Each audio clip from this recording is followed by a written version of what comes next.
Bonjour à tous et bienvenue sur Proximité Web TV pour votre émission Au cœur de la tanière. Au cœur de la tanière, l'info focus sur l'actualité des Panthères du Gabon. Les Panthères du Gabon affrontent ce 25 mars du côté de Franceville l'équipe de la RDC et le 29 du côté de Luanda l'équipe de Palancas Negras. Nous sommes là pour parler de l'actualité autour de la sélection des Panthères du Gabon. Avec moi sur ce plateau, Monsieur Berlek Le Kobat et Monsieur Mbika Messi Saturné. Messieurs, bonjour. Bonjour, bonjour. Heureux de vous retrouver sur le plateau de cette émission Au cœur de la tanière. C'est réciproque.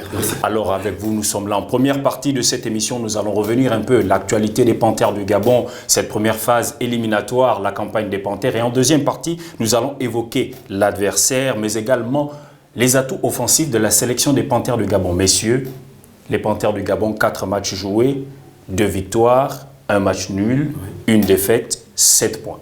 Oui. Moi, je pense que c'est un ratio assez médian. C'est-à-dire qu'on aurait pu faire mieux. Une équipe des Panthères qui domine, mais qui n'est pas assez, chirurgicale, qui n'arrive pas à tuer l'adversaire, qui n'arrive pas à scorer quand il faut. Moi, je pense qu'on aurait pu être déjà assuré d'être qualifié, mais on a encore le destin dans les mains, et on espère que ce match à Franceville pourra donner quand même un résultat positif pour cette nation gabonaise. Ce qui est important, c'est que les Panthères aujourd'hui ont encore les cartes en main, c'est-à-dire que le Gabon ne compte pas aujourd'hui sur la défaite de l'un de leurs concurrents ou alors sur un match nul de telle autre équipe. Le Gabon a aujourd'hui 2 matchs à jouer, dont un, le plus important d'ailleurs, qui se joue le 25 face à la République démocratique du Congo du côté de Franceville. Et donc en cas de victoire, le Gabon sera qualifié. Et donc on n'a pas encore de regret de tout ce qui s'est passé sur les 4 matchs précédents, oui, parce qu'on a la possibilité et toutes les cartes en main pour pouvoir se qualifier sur le terrain de façon éclatante le 25.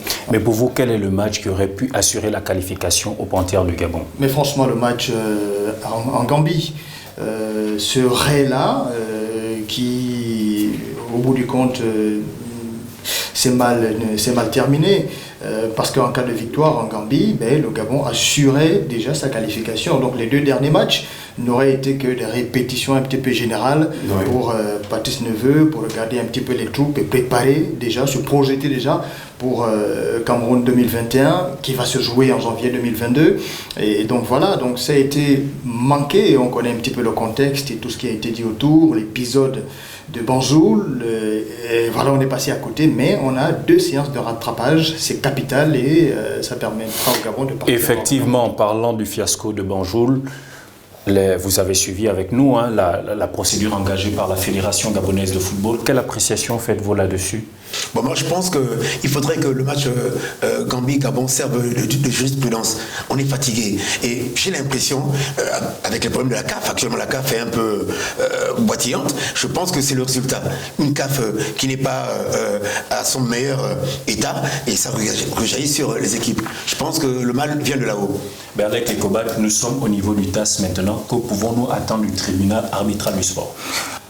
Écoutez, on ne va pas anticiper. Ce qu'on sait, c'est que le TAS a souvent pris des décisions assez fortes quand il s'est agi des litiges un petit peu de cette nature. Le plus récent de litige, c'est le président de la CAF, Ahmad, qui vient d'être réhabilité en attendant donc la poursuite des investigations autour de toutes les accusations dont il a été l'objet. C'est quand même un retour sur une décision de la Fédération internationale de football. Et donc là, on peut compter un petit peu sur la CAF par rapport à tout ça. Mais l'idéal, ce serait déjà de regarder beaucoup plus le côté terrain que le côté administration, parce qu'on ne sait pas comment ça va se développer et c'est pas sûr que les résultats des enquêtes ou alors des procédures du TAS nous parviennent avant les 2 derniers matchs. Donc concentrons-nous sur l'essentiel aujourd'hui, oui, c'est la victoire sur le terrain du côté de Franceville pour pouvoir se qualifier. Même si le résultat venait plus tard, bon, au moins nous on aura déjà assuré. Messieurs, nous allons boucler sur ce sujet, mais si jamais il s'agissait de la Côte d'Ivoire, du Maroc, de l'Égypte, de ces grands pays, des Lions de la Teranga par exemple, est-ce que vous pensez que la CAF aurait géré ce dossier de la même façon? La FIFA, par exemple, moi je vais au-delà, parce que lors des éliminatoires de la Coupe du Monde 2018, il y avait un match litigieux du côté de l'Afrique du Sud avec un penalty contesté largement par le Sénégal, sifflé par l'arbitre Joseph Lamptey, le Ghanéen, qui a d'ailleurs été suspendu à vie. Et donc le Sénégal avait rapidement saisi la FIFA et la FIFA avait pris la décision. On n'était même pas allé au niveau du TAS. Le match avait été rejoué et ça a permis d'ailleurs au Sénégal d'obtenir son ticket pour la Coupe du Monde. Donc vous voyez, là c'est le Sénégal. Est-ce que si ça avait été le cas du Gabon, les choses allaient être récupérées de la même façon? Mais il faut quand même savoir que les jugements ne sont pas forcément les mêmes. On ne pèse pas tous du même poids sur les balances. Et comme on dit, même au paradis, Dieu fait souvent la combine. Voilà. Nous marquons une pause et nous revenons tout de suite pour la deuxième partie de votre émission et nous allons nous concentrer sur l'essentiel, ce match du 25 mars du côté de Franceville. À tout de suite.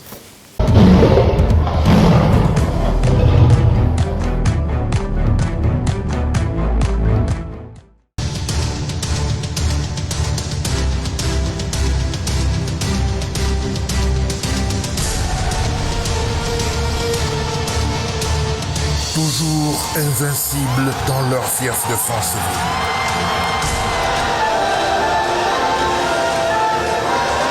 Toujours à la recherche du précieux sésame. Les Panthères jouent leur destin le jeudi 25 mars à 17h au stade Rénovation de Franceville.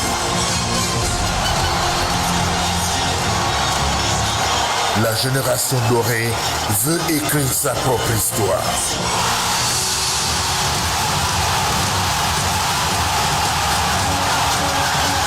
Une victoire impérative pour s'ouvrir les portes d'une 8e phase finale de la Coupe d'Afrique des Nations. Gabon, RDC, tous derrière les Panthères, en route pour le Cameroun. De retour sur le plateau de votre émission Au cœur de la tanière, on le disait tout à l'heure, on va se concentrer sur l'essentiel, ces deux matchs qui arrivent pour assurer la qualif des Panthères du Gabon. Messieurs, l'adversaire du 25 du côté de Franceville, la RDC. Oui, moi je pense que le problème, l'adversaire principal du Gabon, c'est le Gabon lui-même. Je pense qu'en étant un peu réaliste, en mettant un schéma tactique technico assez épais, moi je propose par exemple de mettre le jeune Boupenza et Aubameyang en pointe et rentrer en 4-4-2 avec Bouanga comme piston et par exemple Amine joueur latin comme Bayano. Moi je suis un peu inquiet parce qu'il se pourrait que dans la liste qui a été donnée la présélection, il n'est pas dedans. Alors que pour l'instant, c'est un garçon qui amène un peu le côté latin dont on a besoin. Moi je pense qu'on devrait quand même faire une union sacrée dessus pour que ce gamin soit appelé. On ne comprend pas pourquoi Patrice Lebeu peut se passer d'un garçon qui peut nous apporter de la création. Moi j'attaque directement. Nous allons revenir là-dessus, Lecoq, mais Berlek Lekobat, avec vous, quel style d'opposition les Panthères doivent présenter contre cette équipe de la RDC? Non, mais la RDC, déjà, c'est une équipe redoutable et je vous annonce que dans les coulisses, les garçons de Christian Nsengui Biembe, c'est l'entraîneur le sélectionneur de la RDC, on annonce déjà la couleur parce qu'ils ont dit qu'ils vont arriver au Gabon en mission commando. Donc oui. Peut-être même un jour avant, un peu comme le Cameroun était arrivé ici il y a quelques années, ils avaient gagné 3-0, 3-1 au stade Omnisport. Donc l'alerte, l'annonce a déjà été donnée par la République démocratique du Congo. Et la RDC, les Léopards, c'est 4 matchs dans cette poule, avec 3 matchs nuls d'affilée et une victoire qu'ils sont allés chercher pour se relancer à l'arraché, du côté de Luanda. Donc c'est une équipe redoutable que le Gabon va affronter. On avait porté un regard un peu réducteur sur cette équipe de la RDC qui avait du mal parce qu'elle avait eu du mal à démarrer, mais on a oublié que cette équipe n'avait pas perdu de match. Et donc le match, la victoire obtenue du côté de Luanda les a complètement relancés et ça fait 6 points aujourd'hui. Mais en plus, la RDC, contrairement au Gabon, c'est un environnement qui est aujourd'hui en plein championnat. Ils viennent d'entamer la phase retour du championnat, donc la Vodacom Ligue 1. Et il y a également une projection, on compte beaucoup sur les expatriés, donc les professionnels qui vont arriver pour renforcer. Donc quand on regarde tout ça, la RDC a tout ce qu'il faut pour pouvoir se qualifier. Il appartient maintenant au Gabon de rassembler ses arguments pour pouvoir renverser la République démocratique du Congo à France. Oui, Herman, pour paraphraser un peu le dire de Berlec, le football international, c'est le côté émotionnel. C'est la nouvelle guerre. C'est vrai qu'on ne se bat pas avec des pharmacies, mais des pistolets, mais il faut avoir ce matériel émotionnel, cet ascenseur, cette certitude de gagner. Donc je pense que les Gabonais, il fallait qu'on se rebooste, qu'on cesse d'être un peu timide, timoré et ronronné. Je pense que là, il faut aller au combat et on espère que ça ira. Messieurs, quel panthère pour affronter la RDC et cette équipe d'Angola? Moi, je commence par les inquiétudes parce que je regardais un petit peu la ligne défensive et je me dis, ah mon Dieu, on est complètement décimé. Oui, effectivement, nous allons aller étape par étape. On peut prendre les buts, la défense. Nous allons évoluer comme ça, nous avons du temps. Regardez le côté droit. Je passe un petit peu le gardien parce qu'on imagine que c'est un fameux Zui qui sera titulaire parce qu'autour, il n'y a pas trop de bousculade en termes de concurrence. Didier Ovono avait annoncé, comment dire, en parlant de Didier Ovono, Didier Ovono, messieurs Berlec, les Kobac, votre avis là-dessus, est-ce que Didier aujourd'hui a encore la capacité de tenir la cage des Panthères de Gabon? Non, mais il y a très longtemps que personnellement, j'ai indiqué que Didier Ovono devait partir. Messieurs, Didier dit qu'il est disponible. Il manifeste une certaine volonté. Il est quand même accrédité de certaines bonnes prestations avec la sélection des Panthères du Gabon. Est-ce que son vécu ne peut pas servir, ne serait-ce que dans les vestiaires? Non. S'il veut être dans les vestiaires, il devient coach adjoint ou entraîneur des gardiens. Absolument. Ce sera tout. On n'a pas besoin. Moi, j'ai souvent entendu, ouais, c'est un joueur important dans le vestiaire. Non, le match ne se joue pas dans les vestiaires. Dans le vestiaire, il y a un discours. Entre le discours et la réalité, il y a un fossé qui fait que après un moment, le discours, il y en a qui sont censés le porter. Et pour le porter, il faut être compétitif. Les dernières années de Didier Ovono, je n'occulte pas ses performances d'il y a longtemps. Il a été un très bon gardien et il a représenté le Gabon et ça, je lui tiens mon chapeau. Mais à un moment donné, il faut savoir s'arrêter. Et qui dit sélection, dit tri. Ça veut dire qu'il faut trier pour retrouver l'équipe nationale. Et pour trier, il faut être compétitif. On regarde les performances en club des uns et des autres, les évolutions, et à partir de là, on va chercher des bons, des meilleurs pour pouvoir représenter le pays. On ne va pas se baser sur le souvenir pour ramener des gens en sélection nationale. C'est quand même la sélection nationale. Donc je préfère que Didier Ovono, du haut de sa longévité en sélection nationale, puisse ranger désormais ses gants et permettre à la génération montante de prendre le relais. Ça leur permettra aussi de commencer à faire leurs petits pas pour s'installer confortablement en sélection. Alors sur les garçons maintenant. Alors sur les garçons, quand je regarde sur le côté droit, je vois que Palin, il est sur le flanc depuis quelques temps, il n'est plus titularisé en club. Sur son équipe. À gauche, on n'a ni Johan Obian, ni Ebanabe Solo.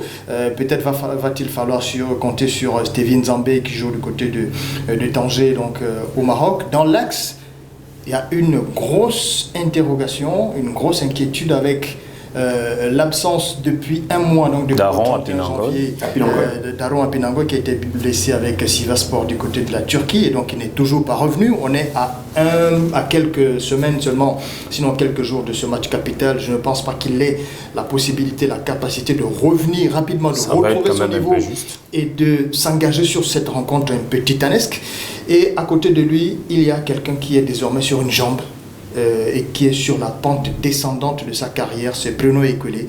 Quand je regarde les matchs de Dijon, je me dis, ce garçon, on est en train de le perdre, c'est presque terminé pour lui. À mon avis, on devrait déjà commencer à réfléchir sur le remplaçant, l'homme qui devrait prendre le relais de Bruno Ekwele Manga, qui pour moi n'est plus l'homme de la situation, ni pour maintenant, ni pour la CAN à venir, parce que franchement, il est... Vous proposez qui dans l'axe? Gilles Chris et Aaron? Moi, j'aimerais que, je dis à Patrice Neveu, j'aimerais que l'équipe nationale avec Ekwele Manga, qui est un peu en descente, j'aurais aimé qu'on joue un peu les défenses à 3. Il est libéraux, il a un défenseur côté gauche, axial, un défenseur côté droit, axial, pour permettre à Ekwele Manga de s'en sortir. Parce qu'actuellement, il n'a plus ce côté athlétique qu'il avait en temps. Donc il faut renforcer l'axe défensif autour de Kole Manga. Et pour continuer dans vos propos, en milieu, mettre des milieux de terrain capables de défendre et de donner des ballons rapidement. Il n'est plus question d'avoir des Kanga Golor qui jouent en 3-4. Oui. Qui? Moi, je propose un garçon comme Bayano. Pour apporter la création, pour apporter un peu le côté latin, apporter un peu le danger. Ça fait combien de temps on n'a pas eu de pénalty, par exemple, Berlec? Ça fait longtemps que l'équipe nationale n'a pas eu de pénalty. Parce qu'il n'y a pas d'indicateurs. Mais bien sûr, il n'y a pas assez de garçons pour percuter balle au pied. Bouanga est un peu le seul. Allez, Pina, je pense qu'il est suspendu. Donc moi, je pense qu'en milieu de terrain, on peut mettre Poco, c'est un abatteur. On met dans Ibrahim. Mais à côté d'eux, on met un créateur, un penseur, un joueur latin comme Bayano. Je m'étonne pourquoi il n'est pas dans cette liste. Ensuite, on peut mettre devant Aubameyang, on pointe à Boupenza. Et puis mettre Bonga derrière eux. Je pense qu'il faut remodeler. Et puis, moi, je pense qu'avec une assiette défensive, comme a dit Berlec, assez épaisse, avec un bon milieu de terrain cohérent, avec Aubameyang et Boupenza qui sont vraiment en forme, je pense que l'équipe des Panthères va aller dans un avenir assez radieux pour nous. Mais sinon, pour revenir sur la question de tout à l'heure, comment on fait pour trouver un suppléant, un remplaçant à un garçon comme Bruno Ekouélé? Mais c'est là toute la question, parce qu'aujourd'hui, tous les regards sont tellement portés vers l'extérieur qu'on oublie qu'au Gabon, il faut organiser un football pour fabriquer des talents, pour structurer notre football et pour pouvoir récupérer les éléments qui peuvent monter en puissance. On n'est pas obligé d'aller chercher des garçons qui jouent en 4e, en 5e division en Europe. Aujourd'hui, on va être bloqué, on va être stoppé parce qu'on est pendant longtemps resté dans la consommation. On consomme Bruno Ekouélé, on consomme Pierre-Emerick Aubameyang, on consomme Didier Ndong, mais on n'est pas dans la création. Comment on fait pour fabriquer le remplaçant de Didier Ndong demain? Parce que tous ces garçons, quoi qu'on dise, même si on dit ouais, ils reviennent de l'extérieur, ils reviennent de France, de Dijon et ainsi de suite, mais il ne faut pas oublier, et ça le coq, il a bien suivi, que tous ces garçons ont été fabriqués ici dans le championnat du Gabon. Bien sûr. C'est FC 105, Didier Ndong, c'est là au CMS, et c'est pareil pour tous les autres. Didier Ouvounoui, dont on parle aujourd'hui, c'est Sogea, c'est Petro, et ainsi de suite. Donc, en réalité, il y a une base ici. La fabrication de ces joueurs-là, c'est ici. Il n'y a que des garçons comme Denis Bouanga, Pierre-Emerick Aubameyang qui n'ont pas connu le championnat local. Mais pour la plupart, quand on convoque 23 joueurs, on peut compter jusqu'à 16 qui ont débuté leur carrière à l'équipe. Mais c'est pour ça que vous qui êtes des spécialistes du football national, c'est vrai que pour l'instant, le championnat n'est pas opérationnel. En dehors des joueurs de Boinguidi, y a-t-il des noms que vous pouvez nous citer? Mais déjà, oui, Boinguidi. Mais pourquoi déjà les gars de Boinguidi ne sont pas dans cette liste? Puisqu'actuellement, ils sont en jambes. Il y a des défenseurs centraux, des attaquants comme Bayano, il y a des attaquants centraux comme Boussougou, mais ils ne sont pas dans cette liste. Moi, je m'interroge. Moi, j'aurais aimé que, par exemple, monsieur Neveu fasse ce qu'on appelle le microcycle. Je ne vais pas lui donner un cours. Bon, c'est vrai, c'est un ancien. Il pourrait prendre ses gamins dans un microcycle de l'entretien physique, athlétique et technique, pour que le jour J, dans la zone du 25-29, ils soient en jambes. C'est dommage que, comme disait Berlec, on a un vivier ici et qu'on n'utilise pas nos joueurs. Est-ce que sur le plan local, nous avons un garçon qui pourrait sortir du lot comme Bruno Ekouélé? Mais absolument, l'axe central de la Boinguidi. Pour regarder, pour avoir la certitude qu'on a des garçons qui peuvent tenir tête ou alors qui peuvent émerger et être au niveau des collègues, il faut qu'on joue. Il y a peut-être 3 ans de ce centre discontinué qu'on n'a pas organisé le football de façon linéaire dans ce pays. Mais comment on peut espérer avoir des garçons, des joueurs compétitifs si on n'a pas une organisation régulière du championnat? Aujourd'hui, par exemple, quand on regarde cette équipe de Boinguidi jouer, on a quand même vu cette équipe tenir tête malgré les défaites à des équipes comme le tout-puissant Mazembe, même si ça devient un peu un moyen puissant Mazembe qu'on a vu il y a quelques années, en 2017, quand Mazembe est venu jouer ici face au CF Mounana, c'était quand même une autre pointure. Donc, quand on regarde ce Boinguidi, on voit des prestations, par exemple, du gardien Tung Alogo, on voit des garçons comme Junior Bayano. Ça nous renseigne sur le fait que si on avait une compétition régulière, ces garçons seraient beaucoup plus compétitifs et qu'on pouvait récupérer au-delà de 2, 3, 4 joueurs. Moi, je ne parle même pas de préliste parce que je me dis c'est peut-être une question relationnelle entre un journaliste et peut-être le sélectionneur. J'espère. Il y a quelques noms. En tout cas, moi j'espère. Parce que la FEGAFOOT est quand même des canaux de communication officiels qui auraient pu relayer l'information à la plupart des médias, même s'il y en a un qui est peut-être le média officiel ou le média qui est en relation ou en partenariat, mais tous les autres, quand Didier Deschamps va délivrer la liste des 23 bleus à TF1, France 2 est informé, Canal Plus est informé. Donc, si tous les médias ne sont pas informés que Patrice Neveu a adressé une pré-liste de 33 à la FEGAFOOT, c'est que bon, c'est une bonne grosse rumeur, mais qui peut avoir quelques dessous quand même. Non, ça comme une rumeur, sinon c'est quand même comme ça. Et donc, on attend que la liste sorte pour qu'on ait une appréciation réelle des garçons qui vont représenter. Messieurs, le match du 25, quel résultat pour les Panthères du Gabon? Il faut gagner. Il faut gagner, même si ça va être difficile, parce que la RDC, on l'a vu, elle est vraiment restée dans une pente ascendante. Après les 3 matchs nuls, on se disait que la RDC devait chuter du côté de l'Angola, qui avait aussi besoin d'une victoire pour pouvoir se relancer. Oui. Et la RDC allait chercher la victoire, ça veut dire que plus que jamais, la RDC va arriver à Libreville, à Franceville, avec le couteau entre les dents. Il appartient au Gabon et aux Gabonais, aux Panthères, d'avoir la résistance nécessaire pour aller peut-être chercher la victoire, sinon le match nul qu'on n'espère pas. Parce que en général, les raids de dernière minute, les expéditions de dernière minute pour le Gabon en dehors de la première qualification en 94, quand on était allé chercher au Bénin, eh bien, les dernières fois que le Gabon est allé chercher sa qualification à l'extérieur, ça s'est souvent soldé par un échec cuisant. Pour remporter une victoire lors d'un match, il faut toute une équipe, c'est 11 joueurs sur le terrain, mais surtout, il faut une attaque qui marque des buts. Cette attaque des Panthères de Gabon, messieurs, on va rester focus là-dessus. Oui. Quelle combinaison nous avons du côté de la Turquie? Boupenza qui fait des merveilles, meilleur buteur de ce championnat avec 18 buts. Oui. Messieurs, il vient un peu bousculer la hiérarchie au sein de l'attaque des Panthères de Gabon. Un peu comme avec Arsenal. Arsenal, Aubameyang est utilisé un peu sur le côté. Et on a la Casette qui est en pointe. Moi, je pense qu'un garçon comme Boupenza, avec le ratio physiologique et athlétique qu'il a, peut permettre à ce qu'Aubameyang soit libéré. Donc moi, personnellement, je prends un 4-4-2 avec Aubameyang et Boupenza aux avant-postes.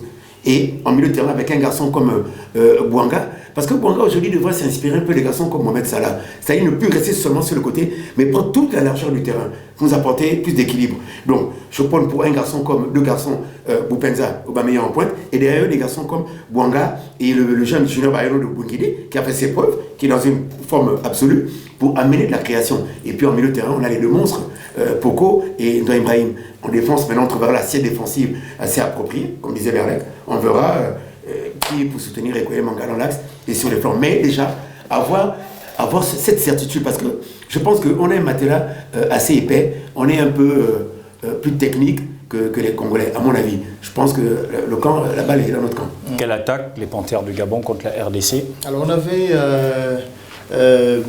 habituellement le regard porté sur deux garçons, donc Pierre-Emerick Aubameyang et un peu Denis Bouanga. Aujourd'hui, il y a un troisième qui s'affirme et qui vient de s'ajouter. Donc, c'est que du bonus pour cette équipe gabonaise. On ne peut pas s'en passer.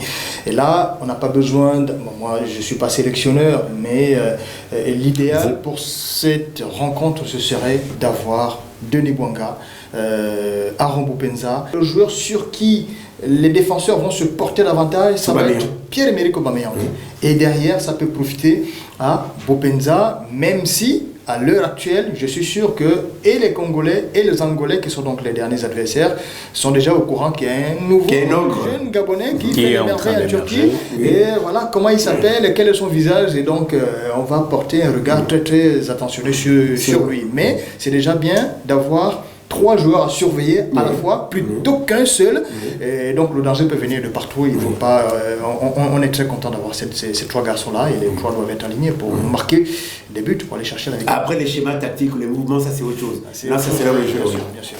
Messieurs, nous sommes en train d'arriver au terme de cette émission. Le ministre des Sports qui demande une union sacrée autour des Panthères du Gabon, Berlec Lekobat. Non, mais l'union sacrée...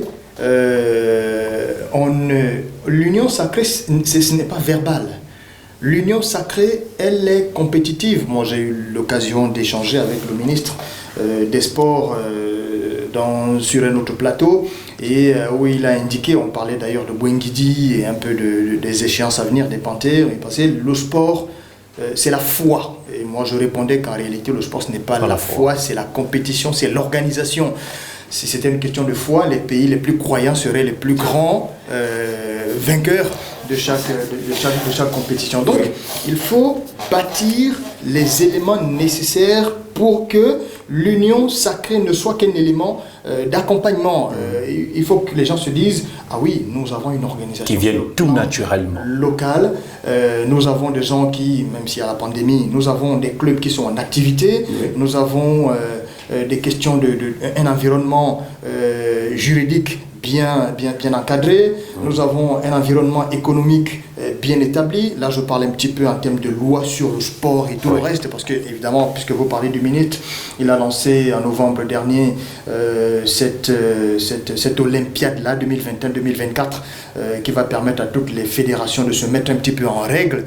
Mais pour se mettre en règle, parce qu'il parlait aussi de l'accompagnement de l'État. Et l'accompagnement de l'État, à entendre parler, risque de s'arrêter sur l'élément financier. Alors que l'accompagnement de l'État doit aller plus loin pour qu'on sorte de ce discours financier qui écume les plateaux de télé, les studios de radio, où on dit à chaque fois l'État a beaucoup dépensé pour le sport. L'État a jeté beaucoup de millions pour le sport. Non, on ne doit pas montrer aux gens à l'extérieur, à ceux qui nous regardent, aux experts, que le sport, c'est seulement de l'argent qu'on jette pour se développer. Le sport, c'est bien plus que de l'argent. Le sport, dans son développement, dans sa structuration, c'est des mécanismes d'abord, les textes de loi qui régissent tout un environnement pour faire en sorte qu'une entreprise soit attirée non seulement par un panneau publicitaire qu'on va lui placer au stade Monédan, mais beaucoup plus par des allègements fiscaux en contrepartie de son engagement derrière un club, derrière la jeunesse. Vous voyez? Et tout ça, c'est des éléments qui doivent être portés par le ministère des Sports qui, à un moment donné aussi, indique que vu que l'État aujourd'hui a quelques difficultés, on ne peut pas tenir compte du sport et ainsi de suite, on a d'autres priorités, mais c'est aussi renvoyer l'idée que le sport c'est seulement la consommation et que le sport ne peut pas fabriquer de l'argent. Or, le sport c'est une industrie dans notre pays. Nous avons compris, votre avis est très clair. Le sport, c'est beaucoup de passion et le football l'est encore un peu plus. Vous l'avez compris, c'est toujours un plaisir d'être là et de vous servir. Et j'étais heureux de faire ce plateau encore avec vous. Merci de nous avoir suivis. J'espère que vous avez eu là l'essentiel des informations à retenir pour l'instant concernant ces matchs qui arrivent pour les Panthères du Gabon. Nous serons là d'ici peu pour vous donner des informations au fur et à mesure que nous allons approcher cette date du 25 et celle du 29 pour regarder ensemble et vivre ensemble la qualification des Panthères du Gabon. Merci de nous avoir suivis et bonne suite de programme sur Proximité Web TV. À très bientôt. Ciao, ciao.